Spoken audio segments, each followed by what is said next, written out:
नमस्कार साथियों।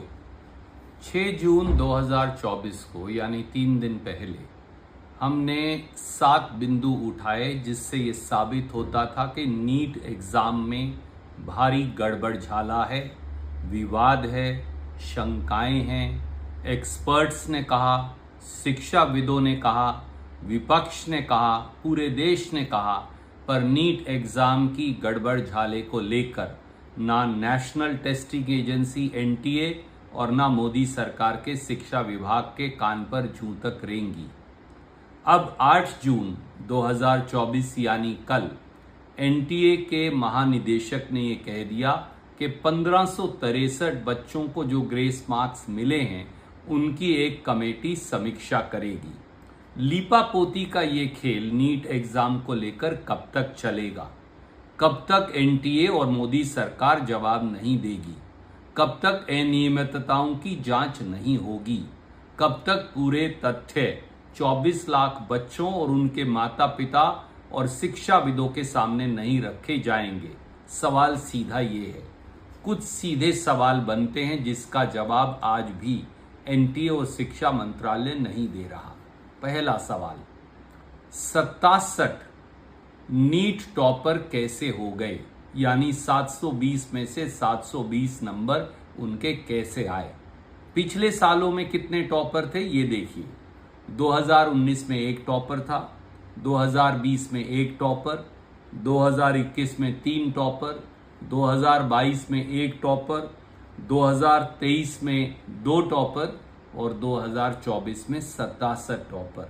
ये अपने आप में असंभव भी है और अचंबा भी।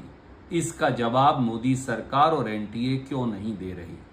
दूसरी बात, एनटीए की वरिष्ठ निदेशक डॉक्टर साधना पराशर ने स्वीकारा कि 2 तरह के ग्रेस मार्क्स दिए गए।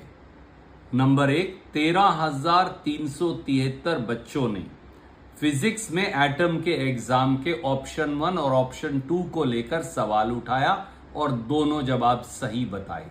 अब ये कह रहे हैं कि दोनों ही सही थे इसलिए दोनों के ग्रेस मार्क्स दिए। और दूसरा ग्रेस मार्क्स देने का कारण बना कि अगर कहीं पेपर लेट हो गया, देरी हो गई एग्जाम के अंदर या गलत पेपर दिया तो उन सारे बच्चों को भी ग्रेस मार्क्स दे दिए। नतीजा ये हुआ कि 67 टॉपर बन गए हैं।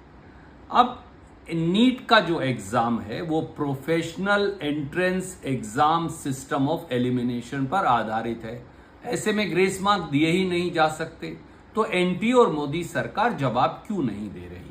तीसरा, नीट एग्जाम के दौरान समय खराब को लेकर भी 4 अलग अलग तरीकों से ग्रेस मार्क्स दिए। पहला तरीका एनटीए के मुताबिक था, वो 6 सेंटर छत्तीसगढ़ में दंतेवाड़ा व बलौदा बाजार, गुजरात में सूरत, चंडीगढ़, मेघालय और हरियाणा में बहादुरगढ़, 1563 बच्चों को गलत पेपर बांट दिया। उनका तो ये कहना है कि इनको हमने ग्रेस मार्क्स दिए और वो भी अलग अलग मापदंडों पर दिए। बहादुरगढ़ में तो हरदयाल पब्लिक स्कूल में दोनों पेपर बांट दिए और बच्चों को कहा दोनों पेपर करो, बाद में एक पेपर वापस ले लिया। दूसरा तरीका था सवाई माधोपुर राजस्थान में, गलत पेपर बांट दिया पहले दिन, अगले दिन फिर नया पेपर लिया और उसके लिए 3 घंटे 20 मिनट दिए। तीसरा था जयपुर में राजस्थान में, वहां नीट पेपर 30 मिनट बाद बांटा और उसके लिए कोई दोबारा एक्स्ट्रा समय नहीं दिया। और चौथा तरीका अपनाया, कई ऐसे सेंटर हैं जहां एक्स्ट्रा समय दिया। अब इन चारों उदाहरणों से एक बात साफ है कि अनेकों अलग अलग सेंटर में अलग अलग समय दिया, अलग अलग पेपर लिया। कुछ पेपर अगले दिन लिए गए, कुछ पेपर उसी दिन लिए गए, कुछ में अतिरिक्त समय दिया, कुछ में कुछ समय दिया, कुछ में कुछ समय दिया।